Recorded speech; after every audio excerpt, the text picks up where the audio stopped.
We are recording. So, welcome to the Learning and Design Masterminds, a podcast that bridges the worlds of instructional design and all the fun that comes within the field. I am Daisy Barreto. I am your host, and with me is Sherry Conklin, my co-host. She should be someplace here on the video. And I am so excited to be your guide as we explore the exciting intersection of these dynamic fields involving in instructional design. In each episode, we explore the latest trends, case studies, and practical tips from professionals in the field that can help you deliver exceptional learning experience. And here with us today is Jake French, an MIT alumnus. And Jake, could you please tell us more about your position, where you're currently working, and what you do? Sure. Hello, everyone. Well, you're seeing me. Nice to be seen. My name is Jake French, Jacob French, Jake, either one is totally fine. I'm the Director of Digital Teaching and Learning for Hoke County Schools, which is a public educational unit here in North Carolina. So that's my job. As far as what the job entails, it depends on the day that you ask me. It comes with a lot of different hats to cover up this bald head. Because it has the word digital in it, people like my parents assume I do things like fix computers. And, classroom teachers will often be like, my smart board's not working. Can you fix it for me? And yes, we can do things like that. But really, my job and the team who works under me are responsible for the curriculum side of technology. So that would be how teachers are integrating and implementing the technology they have access to effectively in the classroom. Right. So it's interesting. And one of the reasons I enjoyed the program so much, don't let me steal your thunder. If this is a question you need to ask, I'll save it. But I probably am not your typical instructional designer, although I could make the argument that teachers are IDing all the time anyway, but maybe at a different level than what some of our corporate colleagues do. But someone like me and the team who works for me, we are providing professional development and learning for our teachers constantly.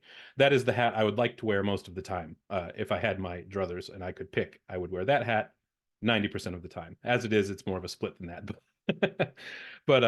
So knowing how to reach those learners and how to teach them most effectively is, as you might imagine, pretty important to me and to my team. So that's what we're doing all the time. Anyone who's worked in public ed probably is familiar with the amount of professional development and training that needs to happen for teachers. And that's one of the reasons I enjoyed the program so much. So does that answer your question? Did I get what you needed? Absolutely. Awesome. And I appreciate you also sharing more about this confusion of what instructional designers do, because it is always that question, right? Like, what is it that we do? And especially like when you start talking about the hat that you definitely wanted to wear most often, which is that professional development for teachers. Can you talk more about, what are some maybe excitement projects, that you have worked on, and some of the challenges that you may have faced in designing some of these projects, especially in this area that you love so much? Sure. I'm going to start by backtracking a little bit, so forgive me. This is my 20th year in education. I've worked for the same district all 20 years. I love this county. But I was classroom teacher first, so I definitely got to see what professional learning was like from that side of things in education. And again, I don't know how much of the audience out there has been in education. So if you haven't been, I will tell you that it can be tedious, the training that you go through. When I transitioned out of the classroom to the role of an instructional facilitator, so the people who now work under me, I was one of them before I moved up the ladder, if you will. I got to see what the planning process for that training really looked like, at least from our lens. And at that time, this was 5, 6, oh, I'm old, 7 years ago, maybe. Right. A lot of planning for whole group in-person professional development, where you meet with a group of people after school and you sit them all down in a room and you go through a slide deck and you do some interactive activities and you talk about some vocabulary and how it applies. And I'll spare you the rest, but you get the idea, right? That was professional development for us, and I would say even the other departments in our system. I want to come back to that later on too, but for a long time. The great disruptor, as I'm trying to call COVID now because I'm tired of calling it COVID or the pandemic, it disrupted a lot of things, but disruption isn't always bad. There were bad things about the pandemic, do not get me wrong, but it did cause a lot of people to re-examine a lot of things, especially around education, the way our students learn, but also the way that we provide that learning to our faculty and staff. So since then, kind of as a necessity of the pandemic and not being able to meet with large groups of teachers, we really had to think about other modalities for presenting this training. And we've discovered, surprise, surprise, that oftentimes there are better ways to do it than just sitting down with large groups of people in a room. Sometimes that's the answer, but it used to be the default answer, and I'm not so sure it is anymore. It certainly isn't for us. The first thing I think of when someone says, "Can you provide training for X?" My first thought isn't, "Sure, how many people do I need to sit in a room and talk to them about it?" That's not where I go anymore. So pandemic meant everything had to be virtual. So some of that was Zoom sessions, so really just a substitution for in-person meetings. But a lot of it was asynchronous courses, building learning modules in what was then our newly acquired LMS, and now we're kind of old hands at it. We use Canvas now. But now I think one of the most popular requests, that's a weird way to talk about professional development, but one of the most popular requests I get is for assistance in building self-paced courses for learners in Canvas. So again, Canvas is what we use, so it's what I'm going to talk about most here. There's obviously tons of different other software to use, but so as I'm finally getting around to what your question was, which was what are some of the most successful ones that we've had. First, I'm going to chalk it up. Biggest success, shifting our mode of thinking away from in-person instruction after school. Our teachers appreciate it, and we appreciate it. So that's success number one. But on a personal level, like okay, train of thought is going to take a brief sidetrack around to the side, right? So one of the biggest frustrations we hear from teachers in our district is about multiple, sometimes conflicting messages coming from different departments when they're trying to coach their teachers, right? So you've got curriculum and instruction saying, when you teach reading, do it this way. And those coaches come into the classroom and coach the teachers. And then you have folks maybe who are on my department who come in and say, hey, blended learning is amazing. Let's talk about blended learning practices when you're doing ELA. Here's how you can do it. And the teachers hear Joe and Schmo, and they can't reconcile those two together, right? It feels like more to do. I already can't do this one thing well. Now you're saying I should do another thing poorly, right?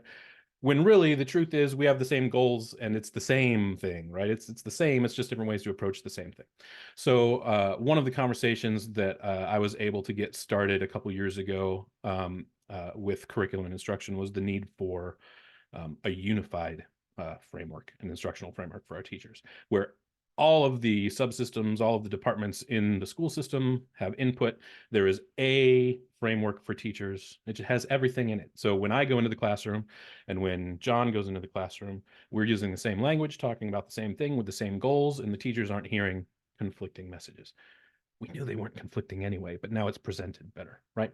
So we developed these frameworks first, but you can't just hand someone a framework, instructional coach, teacher, anyone, without them knowing about it and being trained on it. So the next step was developing the training for the instructional coaches to learn about the framework. Does that make sense? Like, I've used the word framework in training a lot, so I want to make sure my pronouns aren't getting jumbled. But so that was a big project of mine last summer, was getting that. Actually, part of it was for my my capstone project, but the rest of it was not. But we finally put the button on it. It's great, but it's most successful because when Mary Beth comes into the room right next to Suzanne, and Suzanne knows this part already, she doesn't have to sit through 45 minutes of training from me. Even though she knows about it, she can self-pace her way through it. She can show competency by turning in the assignment at the end without even worrying about going through the content if she's confident. If she's competent, I don't care whether she read the page. If she knows it, that's what matters to me, right? So show me that you know it and you're good to go. So that course and that kind of method of building training for folks is the most successful that we've had. So that's So an example.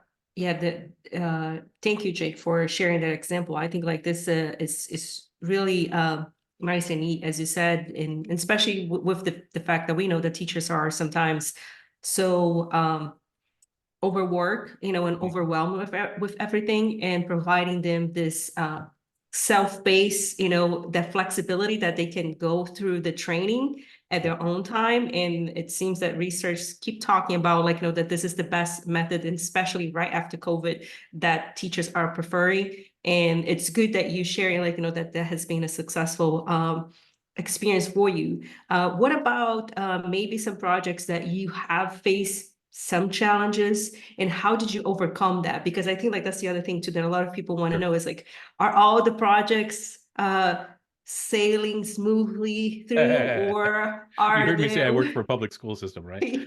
exactly. um, So where yeah, do you put the life jacket? sure. Yeah, I mean it's not all sunshine and puppies, right? There's challenges for sure.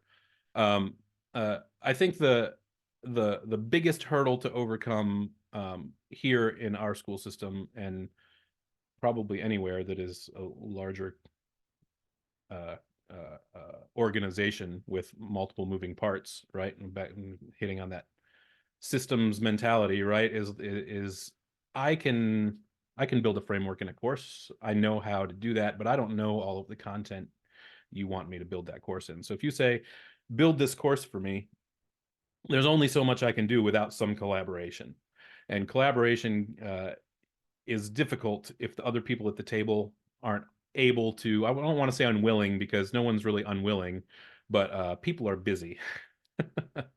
And that can be a real challenge. So one of the things our district is attempting to secure is the are you familiar with COSN, the organization COSN at all? COSN. I'm gonna blank on what the acronym stands for. I should know it, but it awards several different certifications. One of them is the Trusted Learning Environment seal, right? Basically, it's a certification that you can show to your stakeholders that says we protect and value student data and their privacy and its privacy, right? There's a lot of things you need to do to get that certification. It's a giant process. Um, one of the things that needs to be done is there needs to be training for teachers, everyone somewhere provided annually. Think of it as compliance stuff. Like you have to do bloodborne pathogens training every year. So you would have to do like PII and student data training, that kind of thing, right? So that's a training course that needs to be built. And we haven't gotten there yet. We've been working on this certification for, well, when the COSN folks told us that it's a multi-year process, we shook our heads and we're like, no way, we could get this done in under 12 months for sure. It's been like 18 months of working on this project. And it's mainly because getting the other people who need to chip in and cross the finish line to have time to get it done, it just hasn't happened yet.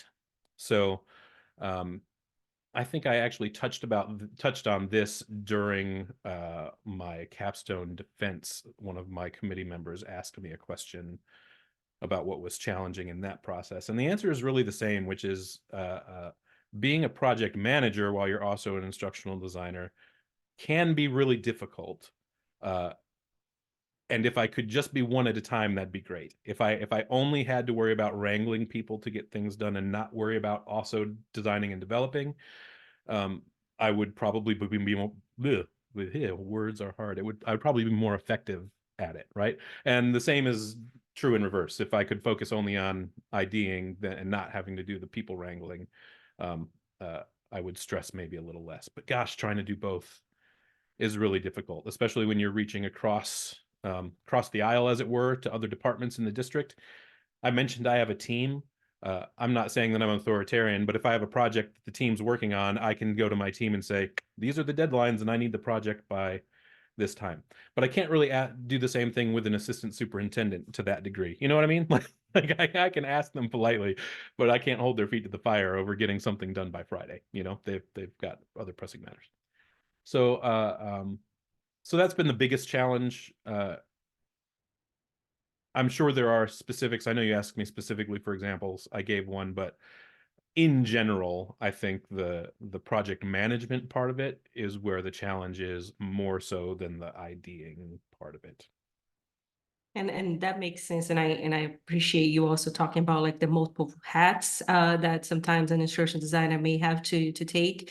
I am working on a project right now that I am the subject matter expert, but also the design, the developer. Mhm. And I think like it can be hard to where do you put your efforts in your time when you have to be multitasking, being putting a hat on. It's like, okay, I'm the subject matter expert, Mhm. now I am the designer, now I'm the developer, and then it can be challenging, as you mentioned. And especially as we're talking about like this process of design development, managing, can you talk about what are maybe some key components that you see or that you envision for a successful production process? Yeah. I mean, I'm going to hit on collaboration again because hopefully you have other people on your team or folks working with you, and you're not working completely in isolation. Um, when that process works like it should and the people are active, gosh, it makes things so much easier. Uh, for so many courses, I am the technical expert and the instructional designer. I know how to put the stuff together in a way that will reach the students, but I don't know the content. If your content, if your SME, if your SMEs, right, are good about getting you the content. So for me, a popular workflow, and again, it's going to be different for everyone, but because of the size of our teams, it's pretty small often. I can give somebody a Google Doc, say, I need all of the content that you want covered in this here on this Google Doc. Drop it in, put it in the rough order that you think it ought to go. Do you have specific questions that go along with this? Do you have specific resources? And they'll give me what they have, and then I look at it with my instructional development eye and say, okay, this really needs to go here. We need to break this down into more meaningful chunks. This is a giant wall of text. There's got to be a better way of doing that. We need a video here. Gosh, it'd be nice if we had a graphic or something interactive. Like that's, I can I can power through a module. It sounds really weird to say, but I can power through a module if they've just gotten me the content that they need. It's even easier if I know the content because I can just build it out myself, right? But um, so it's collaboration for me, right? That's if there's a tip or something that I think is important if you're not working in isolation, collaborating well, communicating clearly, getting those expectations to your team, hoping they follow them. So Now that's, that yeah, that's the biggest thing I think. No, and that is so important, especially as you mentioned, collaboration is key, to make projects successful and people being able to do the tasks that they need to do. Which then leads me to another question that I have for you is especially because as an instructional designer, you may need to be creative, but you also need to have that, oh, this needs to be functional, this Mhm. needs to be hitting what the learner needs. How do you strike that balance between creativity and functionality in your design? Have I found that balance? I don't know if I've found it. What I try to do. So I didn't And then, freeze. or Sorry. even Yeah, yeah. strategies. No, no, you're fine. I feel like I need a button on Zoom I can hit. It'll pop up like a little graphic that says loading as my brain is just like deciding what to say. I didn't freeze. I'm here. Um, uh, so the first thing I do is I think about if I was the one taking this training, uh, what would I most like to see? And I know that doesn't, and everybody is different, right? But I mean that kind of generally. I don't want to just see boring walls of text, and I also don't want to sit. This is funny because I was an elementary school teacher. First and second grade is where I spent 13 years in the classroom, right? And everybody assumes you like bright colors and unicorns and puppy dogs when you're but I wasn't that way, right? But I also know that sometimes you have to grab people's attention like they are 7 years old through things like that, right? So you need to be creative in the way you present it. I, as an adult learner, don't necessarily want to only see pages of unicorns and puppy dogs, right? Like I would appreciate it, please, if you are concise and clear, and maybe make it a little interesting. That would be great, right? So when I'm designing content, going back again to that framework course, for instance, I themed it around the Three Musketeers. Why did I theme it around the Three Musketeers? I don't know. I felt like it that day, right? But it was just enough. It was creative enough that I could use some funny language in the parts where I needed to grab attention by imitating an older writing style. Get people to be like, "Oh, that's kind of witty. Okay, I'll be interested to read on." I could make it graphically interesting and creative, having a theme and not just putting an explosion of information on the page and beyond just a color theme. For me, I think whatever the theme is, there should be a theme beyond just the instructional theme. Is that how many times can you use theme in a sentence? But you get what I'm saying. I see the heads nodding, so I'm going to assume you know what I mean. Um, uh, and then not making it overly fluffy through the middle. So like I tend to put the kitsch, if you will, something kitschy maybe at the beginning and at the end to wrap it up. Maybe a few sprinkles of kitsch and cute and creative through the middle. But creativity as it applies to the actual information is more about the engagement and the kind of activities that you're building out for them, in my opinion, than it is about the cute. Um, so I try to keep the activities varied. I don't want to give them just quizzes after quizzes. So we'll give them we'll give them a video to watch. Our Canvas platform has, I don't know if you're familiar with Canvas Studio, but it is Canvas's version of Edpuzzle, basically, right? So you can pause videos for questions and things along the way. So mixing that in, making graphics that clearly show what you're trying to show, and also sometimes giving them something to read, because it doesn't all need to be videos and stuff. It can be stuff to read too. But I think it's that variation. It's about engagement, right? So we know our folks are going to learn if they're engaged. So your creativity should be boosting engagement. Maybe it's cute stuff to get them hooked, and then it's variation to keep them engaged. That's how I try to strike the balance. I think it's an ongoing effort.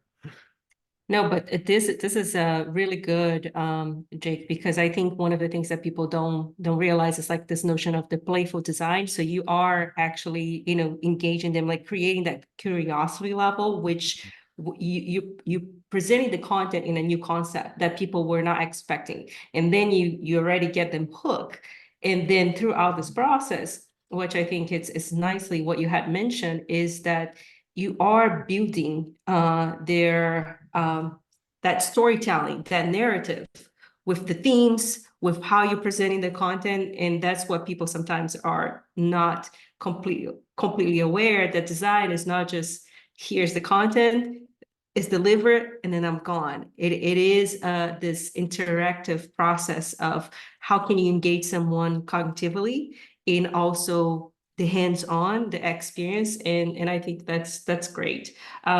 Which then is going to lead me to kind of maybe my last question. I don't know, we might be like out of time, but what are some of the emerging technologies that you see having a significant impact in the future? And what would you say for teachers to prepare for them? I was hoping you were going to ask this question. It probably won't surprise you to hear me say AI. Um, if the conversations at the collegiate level are anything like they are in the K-12 space, you're probably tired of hearing of it. I'm not tired of it. I'm tired of people's misunderstanding. So first of all, when people are talking about AI right now, they're talking about the large language models. You and I, and hopefully the people watching this, know that AI has been in our lives meaningfully for a long time already. But this large language model and kind of their prevalence in the zeitgeist right now is taking over everyone's. It's all anyone can talk about is Chat GPT and Bing and did you see and have you heard.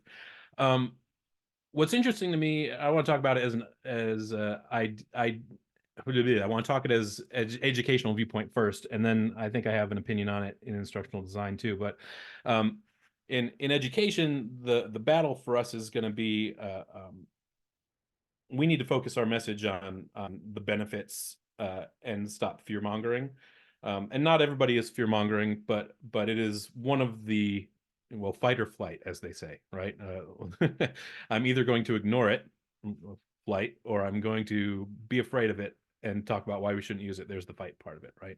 So just like any major technological innovation, I think there are going to be ways that enterprising people are going to find ways to use it in not great ways. But there are ways that you can use it, teachers especially, in education, to save yourself time. And that's the biggest thing for me, is the time savings are enormous, enormous. So that's kind of my loose overview of the educational viewpoint. I was thinking about this the other day after you sent me a list of potential questions, and I was thinking about what it could mean for the ID profession, because I mean, large language models specifically, right, are AI that's trained on a subset of information. So ChatGPT is trained on the internet, quote unquote, right? But you can build your own large language model, build your own AI, if you will, on your own set of information. So I think about how useful something like that would be for an organization or an ID or an industry or whatever, to take all of the training that has been built and vetted already, train an AI model on that training, and have your own virtual assistant, right? And you see companies building virtual assistants. You know, Adobe's got one. A whole bunch of lots of time they use it for front facing, like tech support. Before you get to a person, first talk to Google's, what do they call it now? Gemini, right? Or whatever. But gosh, think about if Hope County schools could build an AI trained on the instructional design or the instructional coaching that our academic coaches have put out for their teachers. So when a teacher needs assistance with something, they could talk to an AI model, or an employee who missed the training on building the sprockets can talk to a training program that can guide them through building the sprockets at a level that they understand and are at. Like, that's exciting to me. I don't know how to do it myself. That's one of those things I'm gonna try and figure out. But I think it has I think the potential impact is interesting. So I look forward to seeing where it goes in applications like that. What about you? Have you guys talked about AI as far as ID stuff goes? Like, what are your thoughts? I'm interested to know what your thoughts are. I mean, it is the conversation that Mhm. everybody is talking about, and I do think that you're bringing some good points, especially in what it's going to look like. As you mentioned, a lot of technologies are, it's like AI is embedded, right? So you have Adobe Firefly that you can use text generated to create the images, so you're not spending much time on that. There's also Articulate, it is embedding too, like they have the beta version of you using AI within them. It is Beyond has also your text generated to create a video. So the um, the quickness of you developing things is becoming that exponential thing that no matter what, if you're going to go to a company, they will want you to know how to use these tools.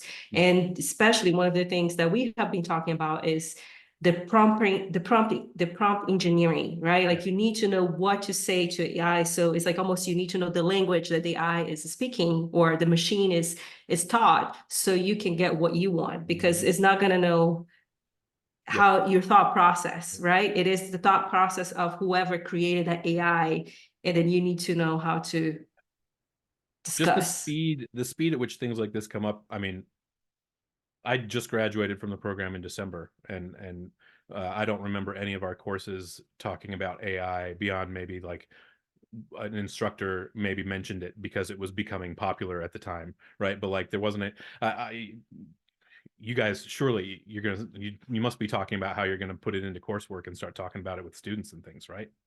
So you remember I teach the online Yeah. course design. Yeah. I'm actually, nobody can attend because it's during the day, but I've done a session and recorded and sent it out on, how to use the AI.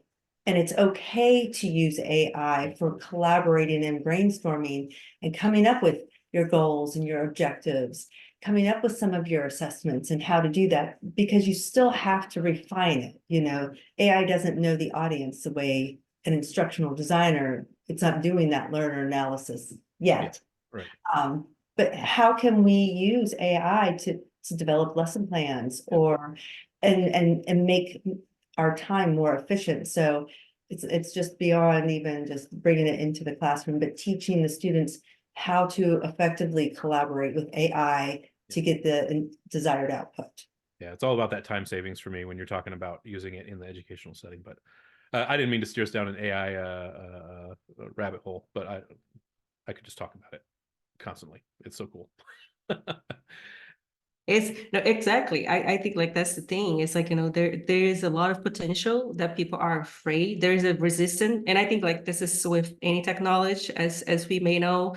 Remember when televisions were coming to education, people were resistant of technology. Yep. You know? Yep. And then there came computers. It was also the resistance. So it's this has Remember We're very early on that adoption curve. Very, very early still, even though it seems like it's all the conversation. Like we haven't crested yet. So no, and then I'm just gonna wrap this up here because Yes, sir. we're going a little longer. But I was gonna say I will never forget one of my classes when I was in grad school that they were talking about how people envision technology or a classroom in the future, and it is still the same way. It's just because in education we do have so much resistance for the new thing and what that's gonna look like that we don't want to adopt, right? So I like that you have been discussing about this disruptiveness, that we sometimes need to be, is a good, not always is a bad thing. Sometimes it can be a good thing. And I think we need to be able to embrace it, embrace the positives, embrace the challenges, because this is the nature of it. Yeah. Yeah. So but thank you, Jake. This has been like such a great conversation. Good. And I think like we could go on the AI and have more conversation about this, but maybe we save this for another episode that is just about AI and maybe the great things that you're doing with AI, what we're doing with AI. So that's going to be a I'd love to come back. podcast number 2. Yeah, I be a repeat guest. I'd love it. I miss interacting with you two regularly. So thank you for having me on. It's good to see your faces and hear your voices. It's great to see you. Same. Yeah, no, it's a pleasure. So thank you so much. And thank you for those watching this podcast or listening to. So we appreciate you. And stay tuned for more podcast episodes to come. Thank you.